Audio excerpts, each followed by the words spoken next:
नमस्कार. शेतकरी कर्जमाफीच्या जाचकटींच्या विरोधामध्ये पंढरपूरमध्ये रोहित पवारांचं जे अन्नत्याग आंदोलन सुरू आहे, त्या आंदोलनाच्या मागण्या आपल्या सर्वांना तर ज्ञात आहेतच. त्याच्यामध्ये जी पहिली मागणी आहे की 2019 ची जी अट आहे, ज्या शेतकऱ्यांनी 2019 मध्ये कर्जमाफीचा जो लाभ घेतला आहे, त्या शेतकऱ्यांना नव्याने जर कर्जमाफीचा लाभ जो मिळेल तो फक्त 50,000 पर्यंत मिळेल. ही जी अट आहे, ही पहिली काढण्यात यावी, असं आंदोलकांचं मत आहे. तर दुसरी जी अट आहे, ज्यामध्ये जे रेग्युलर जे कर्ज भरणा करणारे जे शेतकरी आहे, अशा शेतकऱ्यांनी सलग 2 वर्ष तो कर्ज भरणा केलेला असला पाहिजे. म्हणजे रेग्युलर कर्ज त्यांचं थकीत नसलं पाहिजे. अशा शेतकऱ्यांना 50,000 पर्यंतचं अनुदान आहे ते मिळणार आहे. रोहित पवारांच्या मध्ये ही जी अट आहे ही सुद्धा काढून टाकली गेली पाहिजे. सोबतच रेग्युलर कर्ज भरणाऱ्या शेतकऱ्यांना 50,000 ऐवजी 75,000 पर्यंतची अनुदान मिळालं पाहिजे.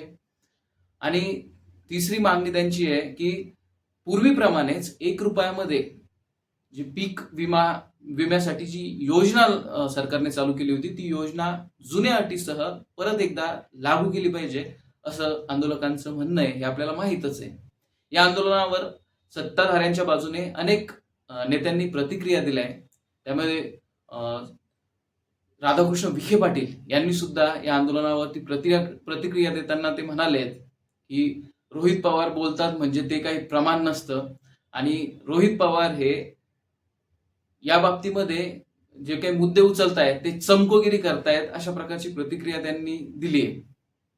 खरं म्हणजे राधाकृष्ण विखे पाटील हे अतिशय प्रगल्भ नेते आहेत किंवा राजकारणी आहेत.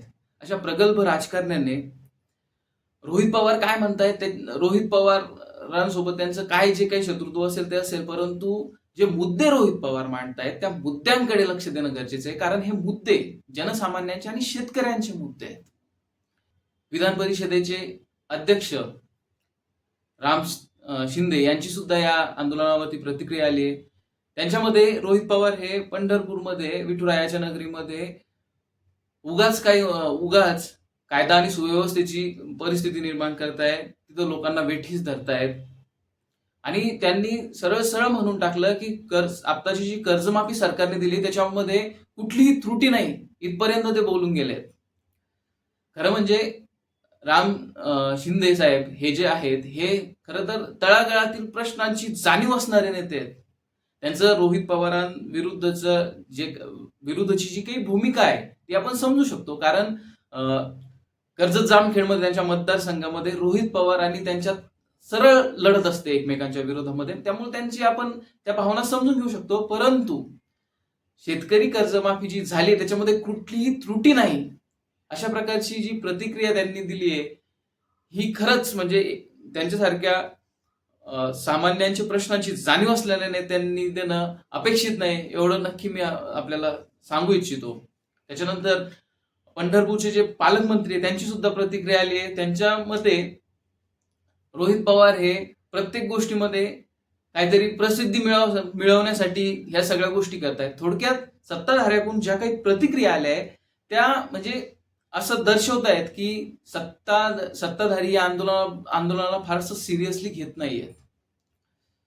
म्हणजे बीजेपी गव्हर्नमेंटची पूर्वीपासूनची एक पद्धत राहिलेली आहे की जे काही आंदोलनं होतात किंवा जे काही प्रश्न असतात ते पहिले तर ती समस्या आहे हे मान्यच हे लोक करत नाहीत आणि मग त्याच्यावरती उपाय शोधणं ही तर फार दूरची गोष्ट राहिली.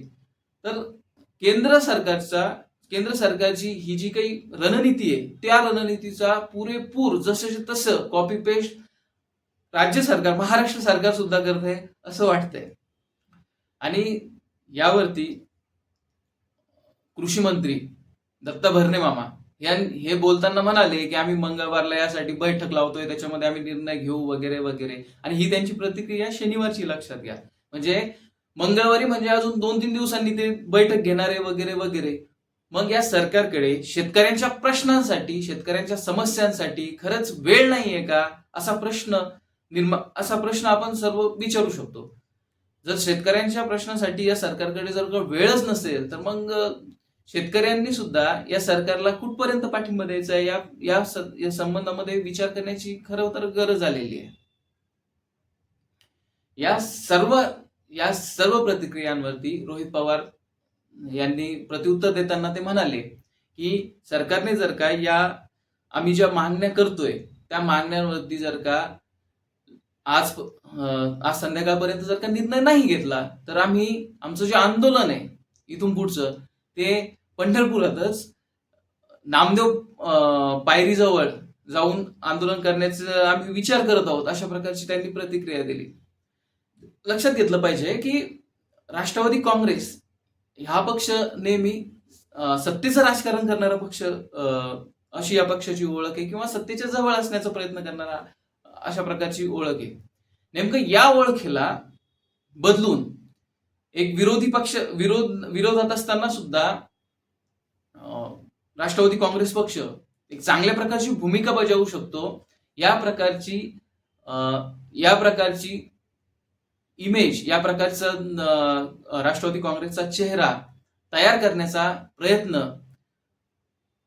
राष्ट्रवादी काँग्रेसच्या युवा नेत्यांकडून, रोहित पवारांकडून आणि इथून पुढची जी काही नवीन पिढी आहे यांच्याकडून करण्याचा प्रयत्न नक्कीच केला जातोय.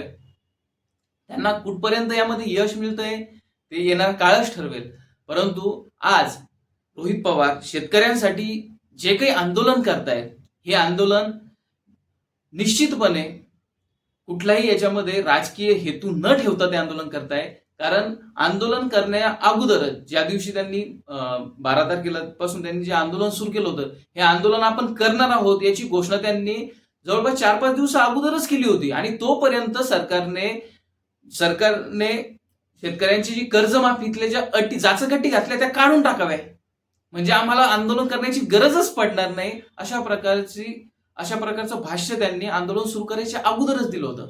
त्याच्यामुळं रोहित पवार ह्या सगळ्या गोष्टी काहीतरी चमकोगिरीसाठी करतायत किंवा प्रसिद्धीसाठी करतायत, या गोष्टींमध्ये कुठलंही तथ्य नाहीये.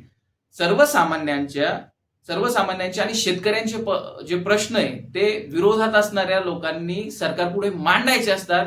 ही लोकशाहीमध्ये अशा प्रकारचं एक इंडिकेशन असतं आणि त्यानुसारच रोहित पवार हे शेतकऱ्यांचे प्रश्न मांडतायत, हे आम्ही लक्षात घेतलं पाहिजे. आणि मुळात अशा प्रकारचं राजकारण जर कुणी नेता करत असेल मूलभूत प्रश्नांचं वाचा फोडण्याचं, तर अशा राजकारणाला प्रोत्साहन दिलं पाहिजे, असं राजकारण झालं पाहिजे, या मताचा मी आहे. आपल्याला रोहित पवारांच्या या आंदोलनाविषयी आणि त्याविषयी सरकारची जी काही भूमिका आहे त्याविषयी आपल्याला काय वाटतं याविषयी आम्हाला कमेंटद्वारे नक्की कळवा. जास्तीत जास्त कमेंटद्वारे आम्हाला आपल्या प्रतिक्रिया कळवा, म्हणजे आम्हाला आपली याविषयी जे काही मत आहे ते आम्हाला कळतील. धन्यवाद.